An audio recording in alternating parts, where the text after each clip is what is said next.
Olá, Web Condôminos. Começamos agora mais um podcast que trata do dia a dia da vida condominial.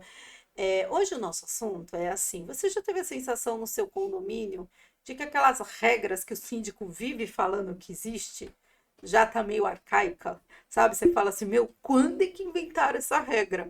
Né? Ou então que nenhuma principal que sempre consta, né, em regulamento interno, que não pode ter cachorro. Aí você fala, meu Deus, hoje não existe. Como é que você diz? Ele é quase um filho, ele é da minha família. Você está dizendo que eu não posso trazer para minha casa o meu filho? Então, isso é porque o seu regulamento interno deve estar um pouquinho desatualizado. Então, hoje no nosso podcast, você vai saber tudo sobre como modificar essas regras e atualizar para os dias de hoje e não impedir que seu cachorro entre na sua casa. Então, bora lá começar o nosso podcast com transmissão pelo YouTube do Descomplicando Seu Condomínio, apresentado por esta advogada Fabiola Lopes, com os nossos patrocinadores que você acompanha aqui na nossa telinha, aqui embaixo também. E lembrando que você quer participar aqui com a gente, mande suas perguntas, opiniões, sugestões de pautas para os nossos comentários do YouTube ou para os nossos e-mail descomplicando o seu condomínio@gmail.com. E hoje, então, nós estamos aqui com a nossa patrocinadora da MA Imóveis e Administração de Condomínio, Elizabeth Caetano, e ela vai falar um pouquinho dessa mudança, dessa modificação de regulamento interno, né? Essa parte de cachorro é uma, né? Não, que dó, né? Nossa, Né? eu tenho um que diz que só pode transportar cachorro no colo. De forma alguma. E aí você chega, quem tem aquele labrador, coitado, Não, e se eu tenho problema de coluna, um problema nas que costas, não até um posso pegar pequeno peso, bichinho, não, até um uhum, pequeno não você não cabe, né? consegue carregar. Realmente. Então, assim, aí você faz o quê?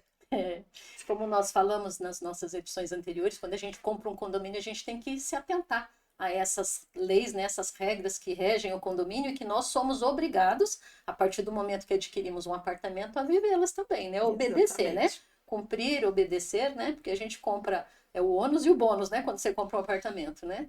E na maioria das vezes, quando a gente assume condomínios, realmente o regulamento interno já está muito antigo, né? Infelizmente, a gente tem condomínio aí de 1950 e Que realmente o nunca regulamento mexeu. interno é lá de Exato. 1950. É muito simples, Fabiola, fazer uma alteração no regulamento interno. Precisamos ter uma pauta, uma assembleia com pauta Primeiro, a gente precisa específica. até explicar para os nossos webcondomínios que nós temos duas situações. Uma coisa é a convenção Exato. condominial, Uhum. outra coisa é o regulamento interno, né? Isso. Normalmente, o que gere a nossa vida ali, o que proíbe você de colocar seu cachorro dentro de casa, o que diz que você tem que carregar o seu cachorro no colo, o que diz que seu filho não pode Fazer.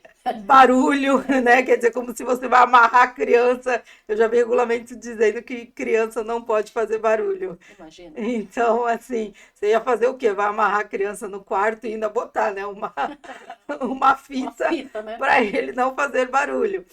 E isso normalmente é o regulamento interno que define. Exato, a convenção é aquele primeiro documento que a construtora entrega, né? E ali é como se fosse a especificação do condomínio, né? Abrange coisas maiores dentro de um condomínio. O regulamento interno, ele dita as regras para nossa boa convivência. E é muito simples a gente fazer uma alteração. A gente só precisa criar, claro, acompanhar a administradora junto com o síndico, até os conselheiros, criar um regulamento interno dentro da lei, né? Dentro das normas condominiais atuais e a gente chama uma assembleia com pauta específica para aprovação desse regulamento interno. E dentro desse regulamento, realmente, ali a gente vai ditar as regras, né? Cachorro, não podemos obrigar um cachorro a ser carregado no colo. Se a pessoa tem um probleminha de coluna ou é realmente um cachorro grande, como é que faz? Eu tenho condomínios que no regulamento interno ditava que não podia cachorro grande, porte grande. Eu também já vi isso. Só médio e pequeno. Então, como é que você pode dizer que a pessoa não pode ter um labrador? Exato, a pessoa comprou um apartamento, hoje o cachorro ele é entendido como um filho, né? Na maioria das vezes as Eu pessoas até brinco que optam, eu né? falo que eu tenho guarda compartilhada com a cachorrinha da minha mãe, que é uma Shih Tzu, né? E o nome dela é Lady. E eu falo que é guarda compartilhada por quê? Porque quando a minha De mãe vai todo mundo, né? viajar, alguma coisa, ela vem para minha casa. E ela Sim.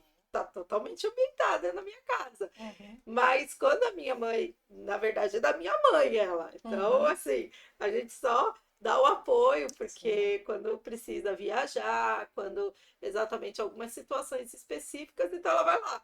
Então, assim, como é que a gente vai dizer que não pode, Não né? tem jeito, né? O que a gente precisa é ter cuidado. Quando a gente tem cachorro, a gente tem que ter cuidado em não deixá-lo sozinho. Porque na maioria das vezes que os cachorros ficam sozinhos, os animais ficam sozinhos, eles ficam uivando, ficam chorando, latem muito. Então, pode ter, pode. Só que assim, o barulho não pode incomodar o vizinho. Mesmo durante o dia, a gente precisa ter cuidado com as regras, né? Na maioria das vezes, no regulamento interno, está dizendo o horário lá de barulho. A gente tem que obedecer das 22 até as 8 da manhã do outro dia. Mas mesmo durante esse horário, durante o dia, que a gente que está liberado o barulho não pode incomodar o vizinho, né? Normalmente também a questão da. Outra questão que a gente fala, né? Que são os 3 Cs do custo do condomínio: cachorro, criança e Criança carro. e carro. A gente também vê muita questão nas garagens. Alguns condomínios são o que a gente chamava de garagem brigativa, hoje em dia se chama de garagem rotativa, né? Mais bonito. Sim. Mas no final é brigativa de qualquer É, jeito, porque tinha esse nome porque normalmente se dava muita briga por causa da garagem, né?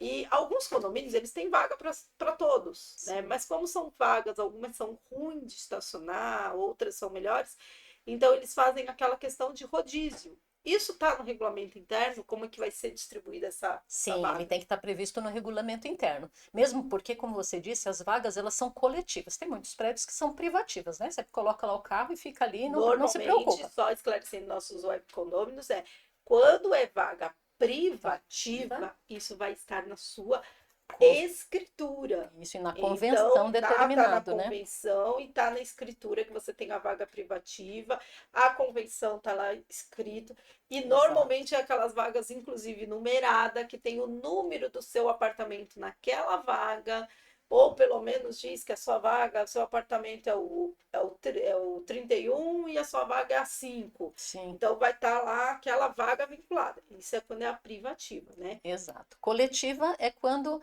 é coletivo, não é minha, eu não tenho direito a alugar vaga, nem a emprestar, e assim, ó, meu carro também não pode ficar lá permanente, porque se ele ficar permanente lá, vai ser uma vaga privativa, e ela não é, ela é coletiva e rotativa. Isso normalmente está na nossa convenção. Então a gente tem que ter esse cuidado também. E eu tenho muitos condomínios que eles fazem sorteio. Tem algumas vagas cobertas, algumas vagas mais fáceis de estacionar. Isso também é previsto no regulamento interno.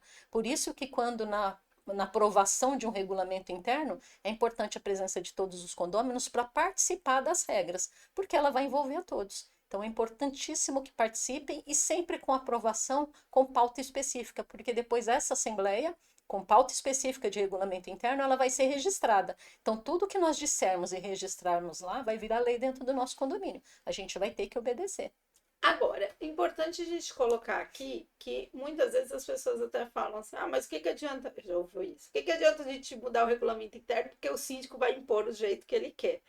Normalmente, para a gente ter uma mudança e uma modificação, vamos dizer, democrática, o melhor é que o síndico coloque isso, que vai haver essa alteração, abra um canal de sugestão para que as pessoas. Gente, também lembrando que não é a sua sugestão necessariamente não vai estar no regulamento interno. Não pode ser interesse próprio, né? Até porque a administradora e o jurídico do seu condomínio vão analisar se aquele pedido ele não está contra a lei, não está Também. infringindo um dispositivo legal ou a própria convenção do seu condomínio. Exato. Então, assim, ele precisa fazer, mas o melhor caminho é que se abra esse antes de fazer essa assembleia, até já coloque. Normalmente orienta assim: primeiro, numa assembleia, se coloca para votarem se desejam fazer essa alteração. Desejo fazer essa alteração, então o síndico vai iniciar o processo da alteração. E aí sim, abre esse canal para sugestões, ou para que venham as pessoas falar o que desejam alterar no regulamento. E aí sim, a aprovação, né? Sim, normalmente nós da MA Administração, nós trabalhamos muito próximo aos condôminos e eu estou sempre no condomínio. Então, quando eu estou no condomínio e precisa dessa alteração no regulamento interno, eu já vou visualizar ali a edificação, eu já vou verificar a necessidade dos condôminos. Conforme você vai tendo amizade com os condôminos, você vai recebendo essas sugestões. Então, nós vamos criar um regulamento interno que vai atender às necessidades da maioria dos condôminos. Antes dessa assembleia, eu mando para todos os condôminos para que eles analisem esse regulamento interno, que eles possam opinar também se o que está ali realmente é o que a gente precisa. E através disso, quando nós tivermos essa assembleia marcada, ele já tem na mão o regulamento interno. Era isso que eu ia falar. Outra coisa. Aí depois que eu termino, finalizo o documento, eu só vou apresentar para os condôminos naquela assembleia, ou a melhor prática é que você já envie para todos os condôminos para eles poderem já fazer os apontamentos, né? Exato, exato. Então, quando nós marcamos, quando nós já projetamos essa assembleia para aprovação, apreciação e aprovação de um regulamento interno, eu já disponibilizo uma minuta. Eu já mando uma minuta para todos os proprietários, para que eles possam analisar, chegar a conclusões, para que nessa assembleia que a gente vai marcar com pauta específica, eles já tenham lá as ideias. Quando nós chegarmos nessa reunião, já está tudo alinhadinho. Nós vamos fazer a leitura. Elizabeth, tenho só uma observação nesse item. A gente vai fazer ali a apreciação e já aprovação nessa assembleia.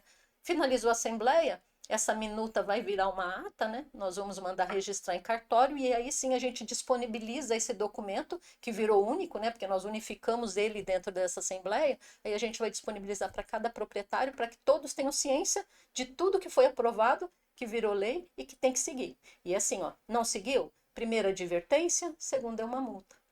E na reincidência também multa Multa dobrada. até 10 vezes o valor que é pelo que a lei fala. Explica pra gente, assim, a gente hoje em dia, principalmente aqui, quando é baixada, interior, a gente tem muitos aluguéis de temporada. Na verdade, já existia, né? Mas era um tipo diferente de aluguel. Hoje em dia vieram as plataformas, né? Eu falo que as plataformas nada mais é, pra gente que é aqui do litoral, nada mais é que o aluguel de temporada que a gente já tinha frequentemente, Sim. né? Uhum. Então, só mudou. Antes era com o corretor normalmente, ou às vezes o próprio proprietário fazia o anúncio e fazia o aluguel. Hoje a gente tem uma plataforma, Sim. né? Uhum. Então, essas plataformas de aluguel de temporada, ou o próprio aluguel de temporada, aquele condomínio mais antigo que continua lá com o corretor que vai lá e faz o aluguel de temporada para ele também, essas regras precisam estar nesse regulamento interno? Esse é o que mais precisa do regulamento interno, né? É importantíssimo porque nós temos assim muitos condôminos inadimplentes que locam os apartamentos e os proprietários adimplentes não concordam com essa locação, mas é um direito dele. Quando ele compra um apartamento, é o direito de usar, gozar da forma que ele achar melhor. Então, o apartamento é dele, nós não podemos tirar o direito de locação, mesmo ele sendo inadimplente. Só que sim, a gente precisa ter essa pessoa que loca com frequência e que na maioria das vezes tem ali pendências de condomínio, ela precisa ter uma atenção maior ainda em cima do regulamento interno, porque os indivíduos que vão no apartamento precisam cumprir. É para todos, né? A regra é para todos. E na maioria das vezes, quando a gente faz um regulamento interno, a gente cria uma autorização de visitantes. Então, eu vou locar o meu apartamento, eu vou lá determinar naquele regulamento interno, naquela autorização de visitante, o nome das pessoas, CPF das pessoas que vão adentrar o prédio. Se é permitido colocar o carro, os dados do veículo que vai ser estacionado. Exato, exato, o nome de todas as pessoas que vão adentrar o condomínio, porque o síndico ou o funcionário, até mesmo proprietários, precisam ter informação de quem está acessando o prédio. Então, essa autorização de visitantes, ela é de uso obrigatório. Tá? E esse regulamento interno tem que ir sim para essa pessoa que está locando. Uma dica que normalmente a gente escuta nas assembleias é que quando se aprova o regulamento interno, que o proprietário coloque isso atrás da porta da sala dele, porque a hora que o locatário, o usuário chegar, ele vai fechar a porta, já vai ver ali as regras, já vai lidar ali com as regras, vai bater o olho, vai saber o que ele pode e o que ele não pode durante a estadia dele dentro do condomínio. Exatamente. Então, a pessoa tem que se atentar muito a isso, porque principalmente nesse aluguel de temporada é outro assunto que a gente pode trazer aqui, mas por quê? Você precisa seguir as regras que se o seu inquilino lá temporário, né, aquele seu hóspede que hoje é tratado como hóspede, mas antigamente na lei já se fala em inquilino de Sim. temporada, descumprir a regra é você, proprietário, que vai acabar arcando com essa multa, com essa advertência posterior na reincidência na multa. Então, aquilo, você tem que se atentar que se um inquilino seu temporário vier e descumprir uma regra no final de semana, é uma advertência. No seguinte final de semana é outro inquilino, mas ele descumpriu também uma regra. Para você, proprietário, vai ser uma multa. Ah, mas eram outras pessoas. Mas Não você importa. é o proprietário, você é o condômino. Então, para você, já será uma reincidência, então já será uma multa. Então, é muito importante que se atente a isso, né? É que os proprietários eles são responsáveis pelos usuários que adentrarem ao prédio. Então, qualquer atitude negativa por parte do usuário que ele colocou lá, ele é o responsável, ele responde. Isso a gente também está falando de inquilino temporário, mas é a mesma coisa com inquilino fixo, que a gente fala, que é o que inquilino de 30 meses, Sim, né? Ou até aquele já aluguel por tempo indeterminado, porque já passou lá, ficou mais tempo. Ele também, você como proprietário, tem que se atentar a comunicar o seu inquilino que está entrando no seu imóvel, quais são as regras do condomínio, né? exato. É importante lembrar, Fabiola, que locatários, usuários de locação, eles são usuários temporários, né? Então, na maioria das vezes, não tem direito ao uso da área de lazer, na maioria das vezes, não tem direito ao uso da vaga de garagem, na maioria das vezes. Já o locatário fixo, locação fixa, contrato de 30 meses, ele faz os mesmos direitos do proprietário. Então, ele tem direito, sim, a uma vaga de garagem, ele tem direito, sim, à área de lazer, porque ele está fazendo uso dos direitos do proprietário. Então, a gente só tem que separar usuários de locação temporária, usuários de contrato fixo, Exatamente. É né? importante você colocar isso. Uhum. Lá, assim, em algumas cidades que a gente tem de muita temporada, inclusive em alguns condomínios, eles são determinados conforme o tamanho do apartamento aí já na parte de temporada, conforme o tamanho do imóvel, você vai determinar a Quantidade. quantidade de pessoas que podem estar naquele imóvel naquele período. Então, num final de semana, num dia, você pode ter até 6 pessoas, Sim. 4 pessoas, vai depender do tamanho do seu apartamento também, né? Hoje a gente tem como praxe lá na cidade de Praia Grande, na Baixada, apartamentos com um dormitório, 6 pessoas, crianças acima de 10 anos conta como adulto, apartamento de 2 dormitórios, 8 pessoas, crianças acima de 10 anos conta como adulto, apartamento de 3 dormitórios, 10 pessoas, crianças da mesma forma, acima de 10 anos conta como adulto. É um praxe, é um padrão que a gente tem, que a gente E usa aqui. normalmente kitnet são 4 pessoas. Kitnet, que são 4 pessoas, e é padrão se usar aqui na Baixada, né? As autorizações de visitantes já vêm mencionando essa quantidade de pessoas que deve ser respeitada por todos, e na maioria das vezes isso também já está aprovado no regulamento interno. Então, sim, a gente vai aí encaminhando o nosso podcast aí para o final. Não sei se o diretor se perdeu aí com o nosso horário hoje, mas realmente, então já estamos encaminhando aí o nosso podcast aí para o nosso final. Como é que a gente faz para encontrar a MA Administração, Imóveis e Administração? A MA Imóveis e Administração de Condomínios, nós estamos na Praia Grande, Avenida Presidente Kennedy, 11.248, no bairro Maracanã. Eu fico ali entre Prefeitura e entre Caiçara, tá bem perto do Corpo de Bombeiro na Kennedy. Nós temos o nosso Instagram, MA Administração de Condomínios, Facebook, MA Administração. O nosso telefone também, acho que está na tela, né? Tá aqui, Também ó. está na tela, no quadro aqui, né? Exato. E Agora tá o nosso isso. outro patrocinador, mas está aqui Aham. na telinha E o sempre. nosso e-mail, ma@administração.com.br. Se precisar de algum auxílio, alguma coisa, é só nos procurar. Então, agradecemos a todos os nossos web condôminos que nos prestigiam. Vai lá nas nossas redes sociais, Facebook, Instagram e YouTube. Curta, compartilhe, é sempre muito bom a gente saber que você está aí com a gente do outro lado. Ative o sininho para você saber quando a gente está aqui com um vídeo novo. E hoje nós vamos. Você erra todo o arremesso que não tenta. Michael Johnny. Aí com aqui a letra ficou pequenininha, mas não é uma frase minha, Mas é isso aí, gente. A gente sempre tem que tentar para conseguir o sucesso. Até o próximo podcast. Tchau, gente. Agora